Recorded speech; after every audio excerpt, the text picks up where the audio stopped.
एक बार की बात है, कानपुर नाम का एक गांव था। उस गांव से थोड़ी ही दूर एक जंगल था। वहां पीपल के पेड़ पर एक भूत रहता था, जो कि वहां से गुजरने वालों को मार देता था।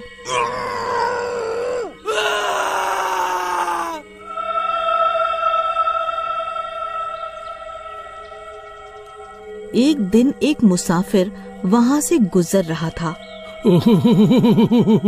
क्या खुशबू आ रही है। लगता है इस शिकारी को मारकर खाने में मुझे बहुत आनंद आएगा। और जैसे ही वो मुसाफिर वहां तक आता है, आओ आओ, मुझे तुम्हारा ही इंतजार था। तुम कौन हो और मुझे मार कर तुम्हें क्या मिलेगा? तुमसे मेरे पेट की भूख मिटेगी। और वो आदमी चिल्लाता है, बचाओ बचाओ, लेकिन वो भूत उसे मार देता है।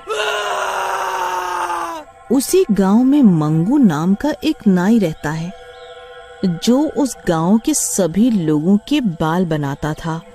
सभी गांव वाले भी अपने अपने बाल मंगू से ही बनवाते हैं। एक दिन जब उस मंगू नाई की दुकान का मालिश वाला तेल, वो और कुछ सामान खत्म हो जाता है, तो वो अपना सामान लेने शहर जाता है। तभी मंगू जब शहर से लौट रहा होता है, तो वो उसी जंगल से आता है जहाँ पीपल के पेड़ के पास वो भूत रहता है। मंगू जब वहाँ पहुँचता है, तो उसे बड़ी ही डरावनी डरावनी आवाजें आती हैं। हे भगवान, ये सब क्या हो रहा है मेरे साथ? उस दिन अमावस्या की काली अंधेरी रात होती है। जोर जोर से हवा चलती है। ये आवाजें कहाँ से आ रही हैं? मंगू थर थर कांपने लगता है। तभी जब वो पीछे मुड़ के देखता है, तो उसे वो ही भूत दिखाई देता है।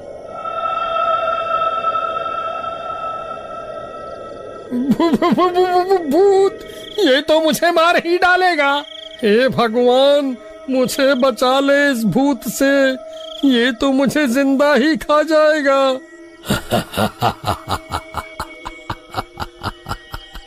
अरे अरे, आज एक और शिकारी।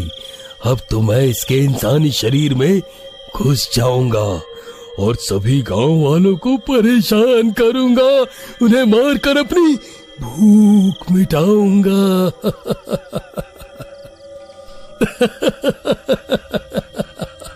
कितना मजा आएगा मुझे। और पेड़ के नीचे आ जाता है और मंगू के शरीर में घुस जाता है।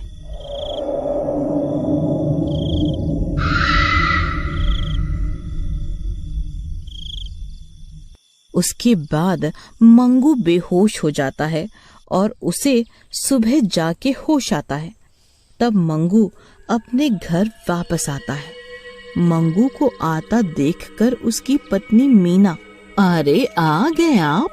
वैसे तो आप रात तक आ जाते थे, फिर ऐसा क्या हुआ जो आप इतना लेट आए हो? कुछ नहीं हुआ। अरे ये कैसा अजीब सा व्यवहार कर रहे हैं। दूसरे दिन मंगू अपने काम पर अपनी दुकान पर जाता है। तभी थोड़ी ही देर में मोनू वहाँ बाल बनवाने आता है। क्यों रे मंगू भैया, हमारे बाल बना दोगे? हाँ हाँ, क्यों नहीं, मैं आपके बाल बना दूंगा। ठीक है, बना दो।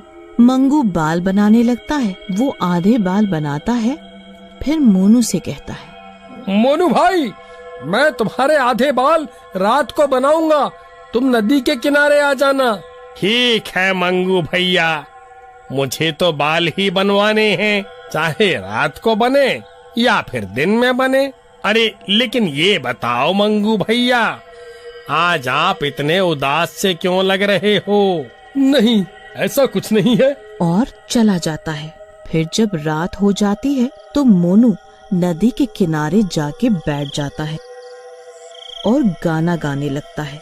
मैं निकला ओ गड्डी लेके, ओ सड़क पे एक मोड़ आया, मैं उथे दिल छोड़ आया।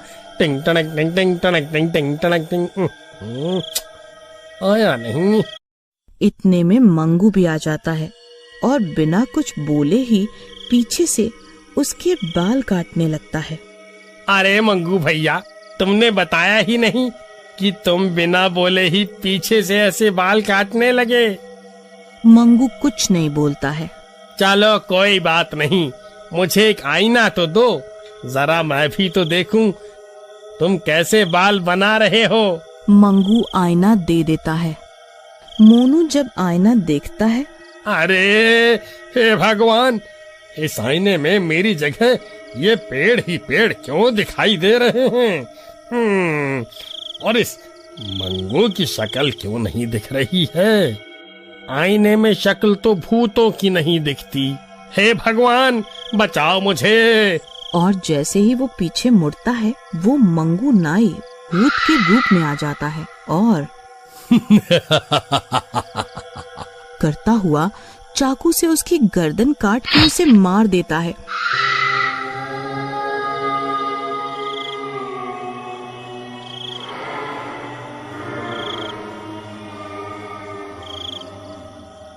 और फिर वो नाई बनकर घर वापस चला जाता है। दूसरे दिन सभी गांव वालों को पता चलता है कि मोनू को किसी ने मार दिया है। सभी आपस में बातचीत करते हैं कि ऐसा कैसे हुआ। मंगू की पत्नी भी ये सब सुन रही होती है और अपने घर वापस चली जाती है। फिर दूसरे दिन मंगू अपने काम पर जाता है। तभी एक बच्चा रानू भी उससे बाल बनवाने आता है। आ जाओ। मंगू आ जाओ कहकर उसके बाल बनाने लगता है और आधे बाल बनाकर उसे भी नदी किनारे आकर बाल बनवाने को बोलता है और अपने घर चला जाता है। फिर जब रात होती है तो रानू भी नदी के किनारे पहुंच जाता है और मंगू भी आ जाता है और पीछे से बिना कुछ कहे ही बाल बनाने लगता है। फिर थोड़ी ही देर में मंगू नाई भूतिया रूप में आकर उस रानू को भी चाकू से गला काटकर उसे मार देता है।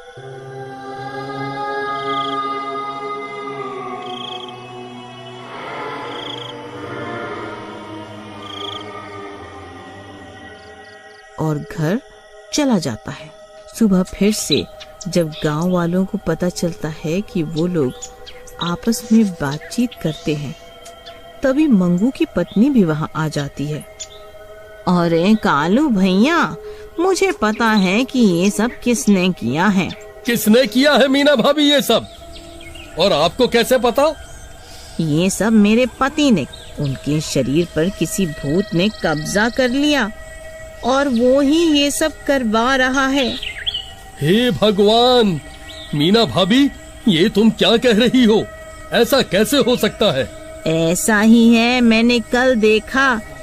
ये रात को 2 बजे कहीं बाहर से आ रहे थे और कुछ दिनों से इनका व्यवहार भी बहुत अजीब है।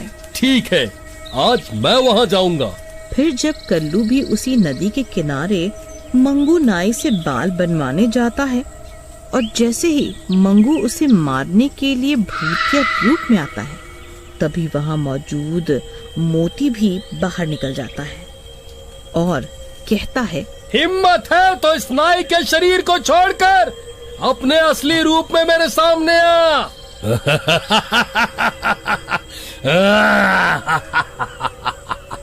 और भूत अपने असली रूप में आ जाता है।